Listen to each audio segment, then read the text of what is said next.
Learning to exploit your opponents at the poker table is a vitally important skill that you must master in order to be the best poker player you can possibly be and to win as much money as you possibly can. This video from Poker Coaching Premium is going to present you with 3 types of players that you are going to encounter all the time at the poker table, and it's going to discuss how to use their weaknesses against them by exploiting the things they do incorrectly. Let's get right to it. Today, we are going to be discussing how to classify player types and then how to use exploitative strategies against them in order to maximally exploit them.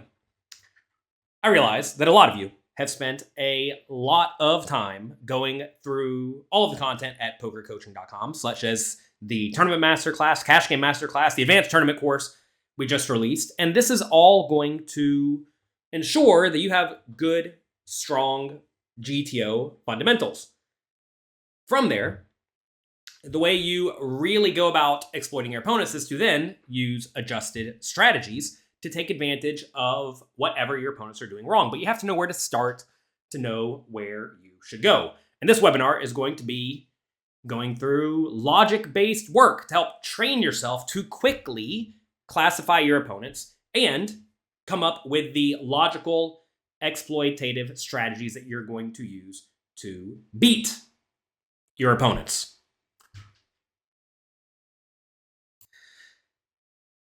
All right, so to use this logic-based approach to figure out what your opponents do wrong and then exploit them, you will need 3 key traits in your poker arsenal.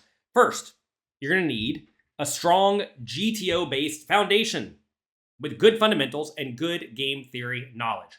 A lot of the people who try to really, let's say, preach the exploitative strategy completely lack GTO knowledge. And that results in them not adjusting where they need to adjust to. If you've gone through the adjustment sections in the new advanced tournament course, you'll see a lot of the adjustments are not necessarily logical or not necessarily the thing that you would naturally think you should do. Like, for example, if someone continuation bets too often, what should you do? Well, the answer is not necessarily call more often. It's not necessarily raise more often. It depends on who has the range and nut advantage, as we discussed in the advanced tournament course. And you need to be able to figure that out. And it's hard to do that if you have not studied GTO poker. Next, you're going to need to commit to put away distractions like Twitter, watching sports, reading books, talking with friends in a way that results in you not paying attention to the game. You're going to need to focus and you're going to need to pay attention and observe lots of the information that happens at the poker table. And then you're going to need the, let's call it confidence, to really adjust and not worry about making mistakes. I have mistakes in quotation marks because perhaps they're not really mistakes, they just didn't work out this time. You're also going to need to not worry about looking silly, etc. You're going to find that all of the best players in the world, especially the way more studied exploitative players like our coach, Jonathan Jaffe, or another player who does this, Alex Foxen, they play hands that look absolutely absurd. And I'll be the first to tell you, I do not exploit as hard as some of these players do. Maybe I lack the confidence. Maybe I lack 0.3 here a little bit. I don't completely lack it because certainly I make big calls and big folds all the time. But they really get out of line. And they don't care so much. As long as they have studied away from the table and they know that this play is going to be decently profitable. And the reason why these players continue to thrive using these very, let's call it out-of-the-box strategies, is that they don't really care what people think, and they know that they've studied the spots and found these profitable scenarios, right? If you find a profitable scenario and your opponents have not, they're inevitably going to think that some of the more out-of-the-box things you do are, let's call it, bad. But that's good. You don't really care if they think you're bad. You want them to think you're bad because then they're going to be making blunders against you left and right. So we're going to go through 3 hands that we have observed different types of players playing, and then we're going to go through hands that we played against them where we adjust to take advantage of the mistakes we think they do wrong off of just the one hand we witness. A lot of players always ask, how long do you have to play at the table to know how your opponents play? And the answer is it depends, but you can learn a lot from every single individual hand, especially when you see your opponents doing something that is very far from GTO. Okay? So let's first discuss a hand that we play against a 50-year-old player wearing sunglasses. Let's take a look at this hand that this one player plays, and we're going to think about things that we can take away from this. Obviously, we don't know this player's hand while they're actually playing the hand. We have to pay attention and see what happens at the showdown. Now, you're not going to see a whole lot of showdowns, and that makes a lot of people turned off to this idea of I'm going to pay attention to every hand. But you have to also realize that sometimes you're not even going to get to see your opponent's hands, and you can develop strategies against them. For example, say you raise and the player to your left 3-bets you every time over the course of like 10 opens. Well, they're probably 3-betting with more than just the best hands, right?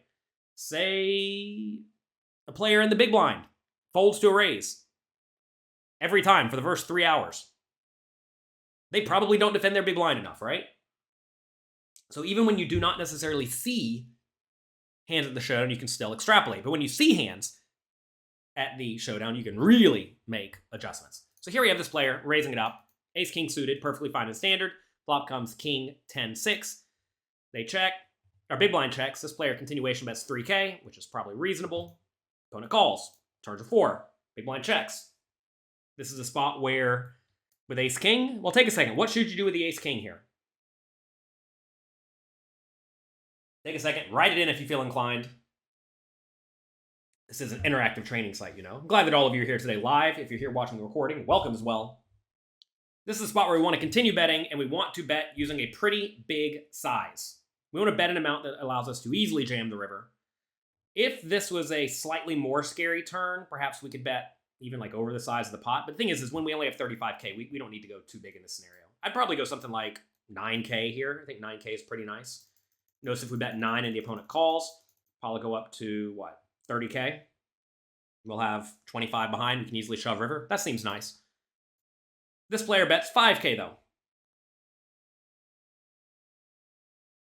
Okay? So, from this alone, can we extrapolate at all? Well, maybe this player doesn't necessarily want to make big bets. Maybe they want to ensure they get paid to what is likely the best hand. Maybe they just don't know how to bet at all. Whatever. They bet 5K. At least they bet. Checking would be quite bad. All right, they bet. Opponent calls. Rivers of 4 of diamonds. Big blind checks. Notice now we could overshove, but that's going to have a tough time getting paid. This is definitely a spot where we want to bet. I'd still probably just shove, honestly, if I found myself in this exact scenario. Anyway, this player checks behind. Okay, so what can we learn from this showdown? Well, first things first, this player is not going to be going for thin value, especially on the river, right? They have a very, very obvious value bet on the river. When they have a very obvious value bet on the river, and they do not value bet the river, what does that mean when they actually bet the river? Well, it means they probably have a super duper good hand. Or perhaps, maybe they're highly incentivized, or maybe they're going to be bluffing way too often. It's tough to know from just this one hand. But this is a spot where when this player does actually bet the river, they're probably going to have a really good hand. They're also capping their turn and river bet sizes. So that means that their turn and river bets do not necessarily indicate strength or weakness based on the size that they bet. So you cannot see a smallish bet and think that means mostly marginal made hands against this type of player. We learned in the advanced tournament course, when players cap their bet sizes, you do not get to raise nearly as often because essentially they're taking all of their big bets, or hands that should bet big, and then they're putting those into their small bet size. Therefore, their small bet range becomes way stronger than it would naturally be from a GTO point of view, right? So we don't get to raise them as often on the turn or the river. Fine. Also, this type of player cares more about ensuring they get a little bit of value than going for max value. You'll find a lot of these recreational players really, really, really want to make sure they get called. They think it's a disaster to not get called. They also fear, let's call it bad runouts, even though like this runout, when it comes king 10, 6, 4, 4 is not actually bad. But they think, oh no, I could be against a 4. I guess I better check, which is ridiculous. Obviously, you're not going to be against a 4 very often at all in this scenario. But hey, they could lose. Trips are available, but not that likely. These players are probably also not looking to go broke. A lot of players, especially players who don't get to play poker all that often, who perhaps, get to play one poker tournament a month or 3 poker tournaments a month, they highly value not being out of the tournament, because if they're out of the tournament, they have to go home, and they don't want to go home. They want to keep playing poker. So these players are probably not looking to play big pots in general. Okay? Let's keep that in mind. Now we're going to play some hands against this player. We raise it up with the queen 10 suited. Same player calls. 9-5-3 with a flush draw. They check. We're going to bet, of course. We bet. They call. Turns the king of diamonds. They check. It's a great spot to keep betting, of course. We get a very, very, very scary turn card for the opponent. And when you get a very scary turn card for the opponent, and a card that's very good for our range, because we could easily have a king that would continuation at the flop, king, queen, king, jack, king 10, etc., we are going to keep betting. We bet, opponent calls. There's a 7 of spades, we make a flush. That's good. They check. We can bet river pretty big, obviously. And now they shove. Pretty unfortunate spot, pretty annoying. Against a standard player, obviously you're going to call here. But against this type of player, you have to think, what is this type of player who doesn't want to go broke, who is trying to play small pots? What are they really jamming in this scenario? Well, obviously the answer is ace high flush, king high flush. They're going to shove those every time. Would they shove jack high flush? Maybe. There's not a whole lot of jack high flushes, though. Notice they can't have jack 10, they can't have jack 9, they can't have jack 7. They probably don't play jack 6. Right?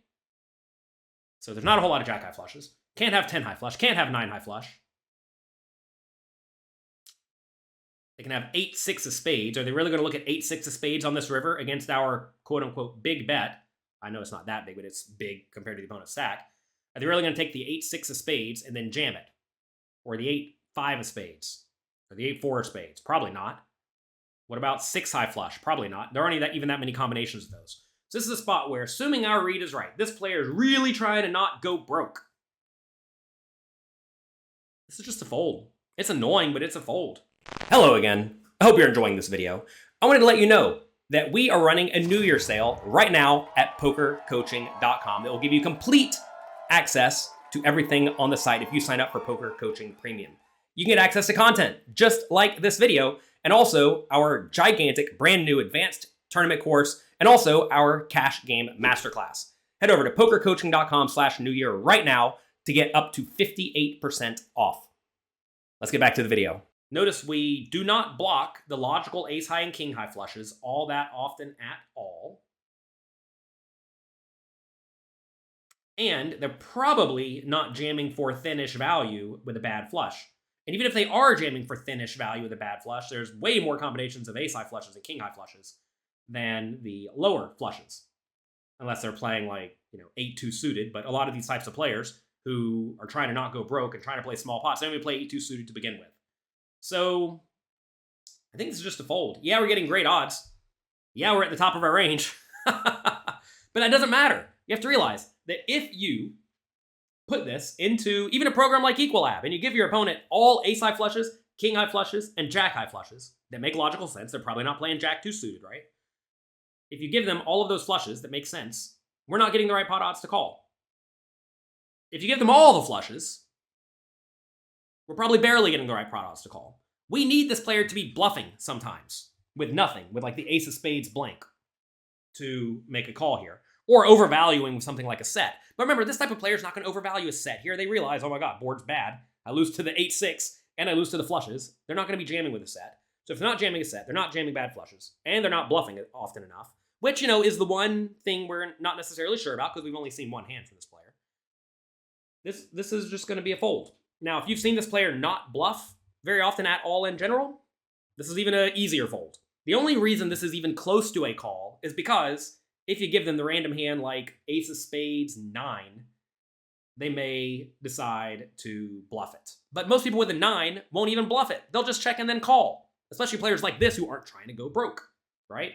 And notice they probably don't have hands like ace of spades 8, because ace of spades 8 is not going to call our turn bet, right? So find some ace of spades that call our turn bet that don't have a pair. It's only going to be ace 4 and ace 2, right? And those might even fold to our big turn bet. You got to remember, we bet kind of big on the turn. Right? On the turn, we bet 7K. If you give them ace of spades 2, you think they're really calling our turn bet? Probably not. I mean, I wouldn't. It's a terrible spot to be in. So it's kind of hard to find random bluffs unless they're going to turn a pair into a bluff that has exactly the ace of spades, and I think that's kind of optimistic. Most people aren't going to turn top pair into a bluff on the river, so that's not going to happen.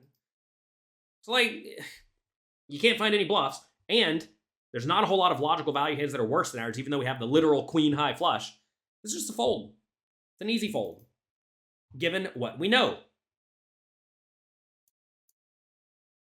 Okay? Simple as that. We fold and we move on. A lot of people say, well, what did he have? I don't know what he had. We folded. When you fold, you do not get to see what your opponents have. Such is life. This is where, going back to this point, you have to have the confidence to really adjust and not worry about making mistakes, looking silly, etc. Now, the tough thing about this here is that your opponent could just be running some insane bluff for no reason.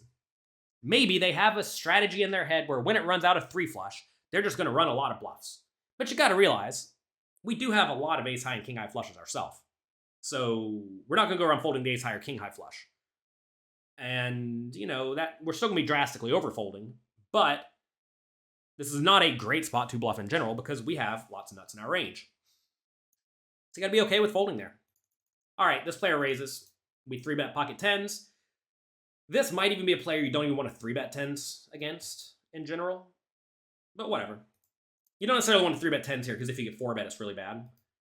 And you probably don't want to be getting it in 70 big blinds, but whatever. Call's fine, 3-bet's fine. I'd err towards calling, but 3-bet's fine too. Ace, king, 4. All right, what are our bluffs on ace, king, 4?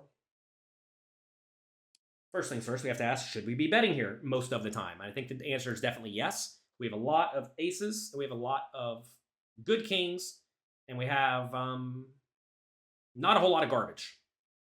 So if we have not a whole lot of garbage and a lot of good hands, this is a great spot to bet frequently using a small size. So I'd bet here pretty much every time, I think.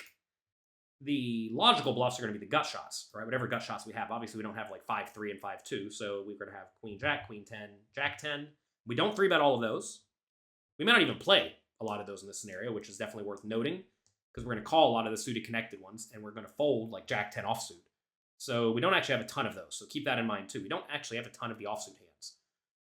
And we probably call a lot of the suited hands. So we're kind of lacking bluffs here, right? So when you're lacking bluffs, you're going to want to find additional hands to bluff with. Okay? Turns a jack, opponent checks. All right. Here, we very much block the queen 10 straight, which is good. We could also obviously have ace king. Well, we could have all the nuts. I'm not going to run through the nuts. You know what the nuts are. All of the nuts are available in our range except for pocket 4s probably. So this is a spot where the opponent does not have ace king very often. They also don't have aces, kings, and jacks very often. They could have jacks maybe. And they are rarely going to have queen 10 because of blockers, right? So now we need to find some bluffs. Assuming we're trying to be anywhere near balance, which maybe we are, maybe we aren't. I would say in general, this is a spot where we are going to want to bet pretty frequently with a hand containing a queen and a hand containing a 10. We have 2 10s, and we probably lack showdown value. So I think this is probably a pretty good spot to go for a bluff. We do bet, opponent calls, and I can already tell you before the river comes, this is going to be a bluffing spot on the river. Opponent checks. So you may say, well, this player's never going to fold an ace. I would generally disagree. Remember, this is the type of player that we think is not going to run, or not going to make too many big call downs because they're trying to not go broke, right? This is the type of player who does not want to go broke. If you give them ace queen even, they're probably going to find a fold for a almost pot-sized bet. No opponent has 43K, pot's 56. So if they're going to fold to an almost pot-sized bet here with ace queen, I mean, that's one of the better hands they could have. They could easily have king jack. They could have queen jack, right? They could definitely have those. They could easily have ace 4, or ace 3, ace 7. For all I know, they may even fold ace 4 because they're worried about the super nuts, all of which we have. These are the types of players, though, who you see, like on that river with the ace-king hand they first had, where they did not bet the river. This player is scared. Against scared players, you should take all logical bluffs and bluff them, especially when you can apply a lot of pressure. And maybe even some illogical bluffs. I mean, if you gave me pocket 6s here, maybe you're supposed to bluff that too. Anyway, we jam. When you bluff, you definitely want to put them all in. You want to do everything you can to make them feel like if they call and they lose, they are going home. We shove. And this player, this time, somehow folded the king-jack face-up, and they were proud about it. Haha, I'm not going broke here. King Jack face up. Obviously a horrible fold, but that's what these types of players do incorrectly. And they got smashed. So, from this one hand, back in the beginning, that we saw, where they bet too small on the turn, and they did not bet the river, we used some logic to figure out they're probably not going for thin value, therefore, when we bet and they raise, we should be folding. Also, they really do not want to blow you off the hand. They want to get max value. They likely fear bad runouts. And they probably do not want to go broke. All of this combined allow us to go for this. Right? So exploitatively, we're going to want to be overfolding when they want to load money in the pot. Right? We're going to want to raise their flop and turn bet more polarized than you may naturally do. You're going to want to be overbluffing when you can make them risk their whole stack. And you're going to want to overbluff on runouts where the flopped nuts change substantially. Okay? Would the opponent really fold ace queen if he blocks queen 10? This player is not thinking, I have a blocker to the straight, therefore I'm going to call. These players are not thinking that. They're thinking, I have ace queen, I lose to aces, kings, jacks, queen 10, ace jack, ace king, ace 4. They lose to literally everything in their mind. And if they lose to literally everything in their mind, and they only beat bluffs, and they do not consider that they should be bluffing a lot in spots like this, they're going to think that you should not be bluffing in spots like this, assuming you're not absurd, which, we're not being absurd so far. This is a spot where, yeah, they will fold out ace queen. I mean, this player folded out the king jack somehow. Does it matter if this is a rebuy tournament? I mean, a little bit. The thing is, though, like a lot of these players who are these more recreational type players, if they bust their one bullet, they're not even going to re-enter. So it might as well not be a rebuy tournament. Now, again, I want to make it very clear. We have that first hand, that one hand, as a data point. When you're playing in real poker, you're going to have a bunch of hands as data points. So these scenarios will be even more clear to you, hopefully, right? You should be adjusting harder than perhaps we're adjusting here because we've only seen one hand. And by knowing what GTO looks like, and we see the opponent playing nowhere near GTO, we can start to extrapolate and build a strategy that we think the opponent's going to use. And we're going to be wrong sometimes. Sometimes in this spot, the guy's going to have the ace 3 and he's going to snap call us off, and we're going to lose. And that's fine, because you got to realize we're also obviously going to go for value with all of our good hands, and sometimes you lose, right? But like right here, with these 10s, I think this is just probably like a natural GTO-approved bluff, so it's not like this is even all that out of line. Like I said, if we had something like pocket 6s with like no good blockers, that would probably be way more aggressive, but I would not be the least bit surprised if if the opponent's going to fold the king jack, then obviously you should be going for it with anything. But I would not be shocked if we even made the opponent overfold just a little bit too much on the river. I bet all these small pairs that are never good turn into bluffs, especially when we don't have very many other logical bluffs. But yeah, in a rebuy tournament, maybe you want to be a little bit more cautious in general running these bluffs, but not against this type of player. But against this type of player, it doesn't really make a difference. All right, let's take a look at another scenario. This is a hand we played against a 25-year-old unknown kid. Okay, 25-year-old unknown kid. We raised it up on the button. Kid 3-bet small, which I can already tell you is probably not that good. Way too small because we're going to continue with everything. We're not messing up putting in 3 to try to win 12. We're going to realize 25% equity in position every time. All right, flop comes. They continuation bet. We call. Turns to 6. They check. We bet small. They call. Rivers of 2 of spades. They rip it all in. They pot it. Over pot it. Lead all in on us on the river.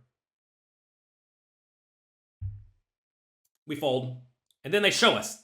Ha, I gotcha. I had the ace of spades 6. Okay. Good to know. What can we extrapolate from this? First, opponent has bad fundamentals. They should not be 3-betting small from out of position.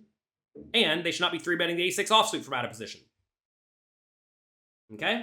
Ben says, and they should not show either. Yeah, probably not. Next, opponent almost certainly has fancy play syndrome. All of this type of thing leads me to think this player wants to try to outplay people. They think poker is about trying to have an ego battle. They're trying to out-macho you, right? This player's probably going to be overdoing it in late position battles. Okay? These are the type of players who are coming here to fight. Now, I will say, some of these players may try to show you this one absurdly bad bluff in hopes that you think they're insane. And then they just play tight for the rest of the day. And you'll be able to figure that out really quickly because they're just not going to put any more money in the pot for the rest of the day, right? But most of the time, these players are here to try to outplay you. Mark says when they show a bluff, isn't that them saying that this play got them hyped up and that they probably don't bluff very often? No, I disagree. A lot of these players are just trying to show that they have lots of testosterone, for lack of better words. But like I said, maybe you'll see that this player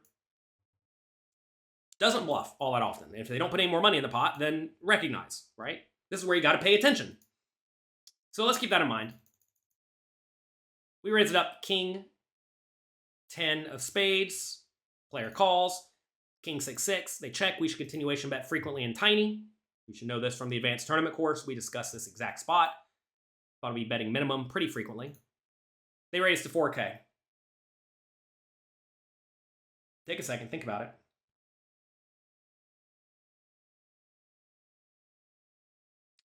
Easy call here. We want to do everything we can to keep them in the pot. We do not want to re-raise. If they re-raise and then they jam us, it's horribly bad because obviously they could have a 6. And at this point, we really want to keep them in with all their garbage. Turns to 3 of diamonds, they check. All right, take a second, think about this. If they have a king, we could bet the turn and bet the river and probably get a lot of money in. But it's kind of hard to have a king. If they have a 6, we really don't want to put any more money in. And if they have nothing, what is nothing? Well, nothing here is going to be ace high or undercards. Undercards are dead, right? So because undercards are dead and ace high has a whopping 3 outs, I think we really want to check here. Yeah, we're going to be giving up a little bit of value against a king. Maybe in a little bit of value against like pocket 7s if he decided to check raise that. But I think in this spot, most of the time, the opponent's just going to have nothing. Maybe some sort of backdoor draw that didn't get there, like 2 spades or 2 hearts or something like that. Maybe like 8-7 or something like that. I think all those are logical check raises that are going to give up on the random brick 3 of diamonds. So if the opponent has a lot of those types of hands, we really, really, really want to keep them in the pot because this type of player who's going to have ego battles is going to try to bluff us on the river. So check.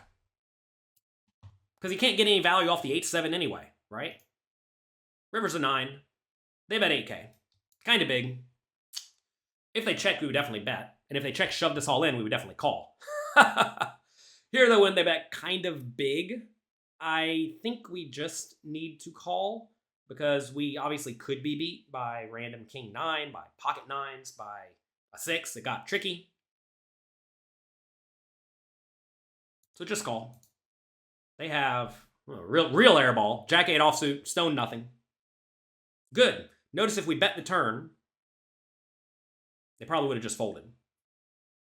This applies to cash games as well, correct? Yes, we've discussed so far nothing that pertains to only tournaments. And you got to realize, cash games and tournaments are not all that different. A lot of people want to think they are because they want to try to be fair, they want to try to like find a specific thing to study that will give them a magic bullet to win at poker. But you got to realize, there are no magic bullets to win at poker except for study GTO, study exploitative strategies, and learn how to implement them well. But that's a very, very broad topic. All this stuff applies to cash games, of course, because we're just talking about ranges, how to play one range against another range, or one hand against another hand. All right, let's take a look at another hand against this player. They raise it up under the gun. We call the 7s. We flop a set. Check, check. It's annoying. I think we definitely want to bet. Obviously, this is a spot we want to be betting with our best hands because the board's very, very dynamic. So I think we want to bet medium, like 3K. We do go 2,500. Under the gun, battler calls. Fine, good. Turns a jack.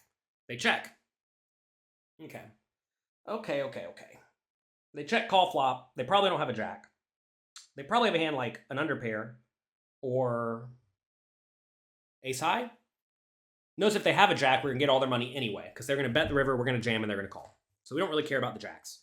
So you have to ask this spot, do we want to try to get more value from a hand like 10s, 9s, and 8s? Or maybe like ace-7, but knows we block that hard? Maybe ace-5, but it's going to have a hard time calling a turn river bet. Or do we want to let it go check-check so that maybe the opponent decides to run a bluff with king-10 of clubs, or king-queen of clubs, or random ace-high that decided to float the flop? And here I think we can go either way, but I think against this type of player, we really, really, really want to keep them in the hand. You got to realize, when your opponent's drawing thin or dead, and they're inclined to bluff, this is the exact type of player we want to not make fold. So many players get it in their mind that they're supposed to get full value and try to protect their hand. But right here, we definitely don't need protection, so we don't care about that. And if the opponent has nothing, the only way to get value is to check. So, yeah, I mean, I get the idea that we are going to miss value from 10s, 9s, and 8s. 18 combinations of hands. You just want to count how many other combinations of nonsense could this player have against, by the way, our small flop bet. Notice here, they have to put in 12,000 or 2,500 to win 12,500. So they need to realize 20% equity out of position. This is the type of player, the battler, who's going to stick around too wide in general in this spot. I mean, if you gave this player like ace king of diamonds, I would not be surprised if they called, even though it's not a good call. Now, they may not bluff the ace king of diamonds, but they might call a river bet when it goes check, check. They might improve to top pair and then put a lot of money in the pot, right? So I think this is a pretty good spot to not bet the turn, even though ideally you'd love to get money in the pot. If you are going to bet here, I think we want to go small, like 4,000. I realize 4,000 does not get stacks in by the river, but I don't really see any other good option, because if we bet big, yeah, we'll get called by 10s, 9s, and 8s, but I think everything else is going to start folding out. Notice, though, we don't actually have any examples of hands where this player folds out junk, so we don't know if this player is a calling station or not, but until you see your opponent make some sort of blunder where they like call down with a ace-6 or something in this spot, you probably want to think they're going to play at least reasonably enough in specific scenarios. You want to look for the things the opponents clearly do wrong and presume they do that wrong, and then presume they do most everything else okay, at least, right? Anyway, check, check. River's a 2. Checks again. Obviously, we're going to bet. I think we want to go medium. Here, I mean, look, on the river, I think you can go either way. I think we can either go small or big, depending on what we think the opponent has. I definitely love to go not big on the river in scenarios like this against this type of player, because if you go big, they're never going to check raise bluff you, or be way less inclined to check raise bluff you at least. Because when you bet big, they're going to presume you're more polarized, and obviously you could just have a jack here or some set that's a vote, right? So I don't think we want to go big against this type of player. Against someone who you think has a whole lot of ace high and is going to call down a lot, or pairs and are going to call down a lot, then yeah, just bet big. Because most players are not going to check raise bluff you too often on the river, but this type of player may check raise us too often on the river. And by betting small, yes, we lose a little bit of value when they do have a hand like 10s. That's obviously going to call whatever we bet, but we induce bluffs sometimes. And again, the question is will your particular opponent actually bluff sometimes? Some people will, some people won't. It's tough to know. Here we go, small. Not a GTO approved bet size. In this scenario, in position, typically want to be betting roughly half-ish pot or bigger when you are going to bet. I don't mind putting this hand in the small bet size, because this is a great hand to bet small and then obviously never fold to a shove. You do want to make sure you do mix in some super nuts into your small size, or at least hands that can bet and then call a shove into your small size. I think it's probably fine, but I would have naturally gone a little bit bigger, like 6,500. But I like betting small against this type of player, because this type of player will be the type of player who will bluff you sometimes. And this time, they do shove it all in. Obviously, we call. And they have the ace, queen. Or ace high on the flop, which is probably a reasonable check call. Check, check, turn. On the river, I think they probably should have just called. I don't mind check calling the river when a lot of draws miss. I think the bluff makes no sense at all. But that's what they did, because they have ego problems. So, against these types of players who like to battle hard, look to play lots of pots in position. Because when you're in position, you get to control the size of the pot a bit more, right? Next, trap them a little bit more often because you want to keep them in the pot. And look to get a little bit off the game tree and take them to lines that may confuse them or tilt them or make them think that you are naturally weak. right? Like this last hand, you really, really, really don't want to bet big on the river. Like you do not want to pot it on the river, which is probably not absurd, right? Because if you pot it and the guy has the ace queen here, he's either going to call or he's going to fold. But when you bet small, especially smaller than GTO recommends, this player's going to think, all right, opponent's trying to get some thin value with like pocket eights. I'm just going to rip it in on him. He's going to fold it every time. And you smash them, right? All right, let's take a look at one more hand. This is a player who continuation bets too often and goes for value a little bit too often. So let's take a look at this hand. Not goes for value too often. They overvalue decently strong pre-flop hands. All right, they raise. We have 8-7 suited on the button. We'll call most of the time. We flop nuts. They continuation bet. We obviously call because we want to keep them in. This is a board where maybe you do want to raise some portion of the time with hands like two pairs and sets. But I think 8-7 just wants to call because, yeah, you lose to flushes, but it's not all that many flush draws. On the turn, they bet 6K. You can call or raise, but I like calling in general. Just keep them in the pot, right? River's a 4, which is awful for us because now we're going to have a tough time getting paid. Opponent checks. I think we need to bet medium. Just to hope they call off with overpair or 9. Opponent calls. Fine, good. And then they show us ace-king for literal nothing. Okay. Obviously, if you're in your opponent's shoes here, you do not have to show your hand. Do not show your hand. If you're playing online, your opponent will look at the hand history and see what you had if that's an option on the site. So you can presume they saw your hand if you're playing online, if they're anywhere near decent. But live, if you do call in the spot with the ace high, because you just get the hunch your opponent's bluffing, do not show your hand. That said, this was a horrible call. And, that's good to know. So, from this one showdown, what do you want to do against this type of player? Well, understand that he's probably going to continuation bet far too often. That 9-7 or 9-6-5 flop is a flop where they want to be checking close to every time from out of position. If you study the advanced tournament course, the advanced cash game course, you know low card boards out of position, you have to do a lot of checking as the pre-flop raiser. But they didn't, which means they're probably continuation betting too often. Next, this type of player is probably going to overplay strong pre-flop hands, even when they do get bad post-flop, right? Also, this opponent's probably going to be pretty calling station-y. Apparently, after this hand, he complained about how bad he ran. That's funny. Obviously, the opponent did not run bad. They just played very, very bad. Okay? I know some of you may be sitting here thinking, my opponents never call me in spots like this. They aren't that bad. No one's this bad. I can guarantee you that a lot of players are this bad. I recently played a big home game in New York City, and everybody, except for one player, was awful. I recently played a live poker tournament. Last one I played with 4 or 5 people in a $10,000 buy-in side event in Florida. That should have been a pretty tough tournament, you would think, because there's no satellites to it. And a third of the players at my starting table were off. I can't even say this. They were awful. They were bad. Okay? People make blunders all the time. And if you are not paying attention and exploiting them, you're going to leave money on the table.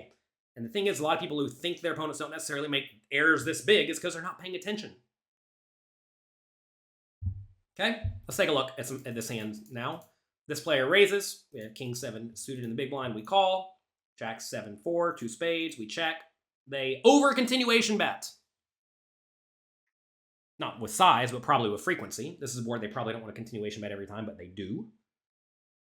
Against someone who continuation bets too often in a spot where we have a lot of nuts in our range, we want to check raise more often in general. You should have learned that in the advanced tournament course. I think we have lots of 2 pairs here, and the opponent probably doesn't. We also have a lot of good jacks. Obviously, they could too. But this is a spot where I think we want to be check raising a lot of our decently strong made hands and a lot of our draws. We want to be relatively polarized, but wider than normal. And so this is a hand that I think is fine to call normally. But against this type of player, I think we probably just want to go ahead and put in a raise initially.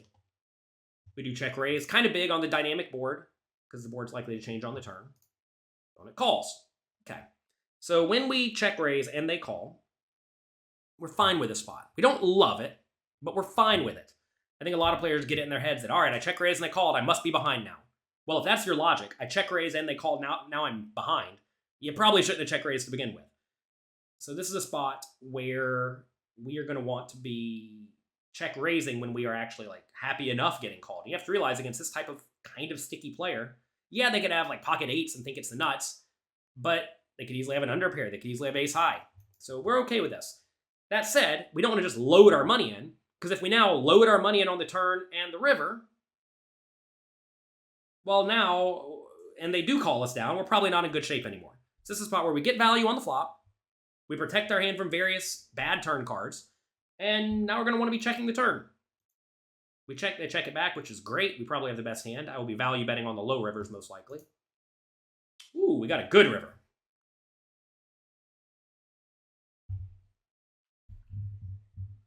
Okay. I think we should probably go either medium or check. You may say, why not go big? The thing is here is that if we go big, I think they're going to start to fold out a lot of their junky ace high type stuff and junky underpairs. If we go half pot here, I think we're going to get called a lot of the time. And we may do some raises, which is fine and good. The other option is to check and look to check raise.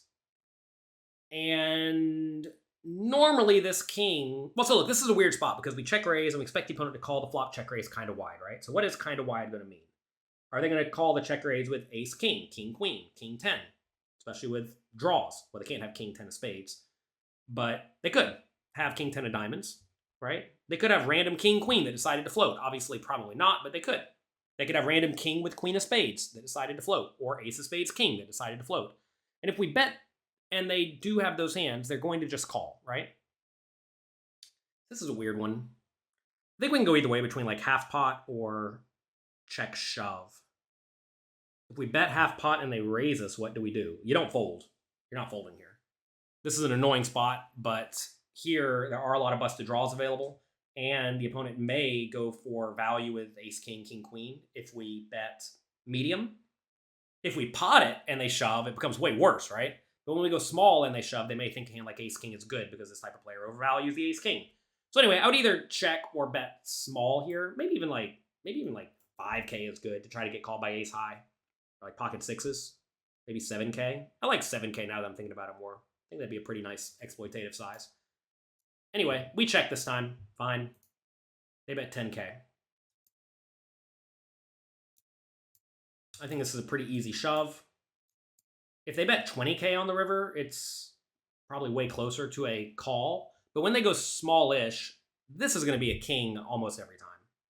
And yeah, we lose to king jack, but we beat all the other ones. So I think this is a pretty easy shove. We do shove, they do call.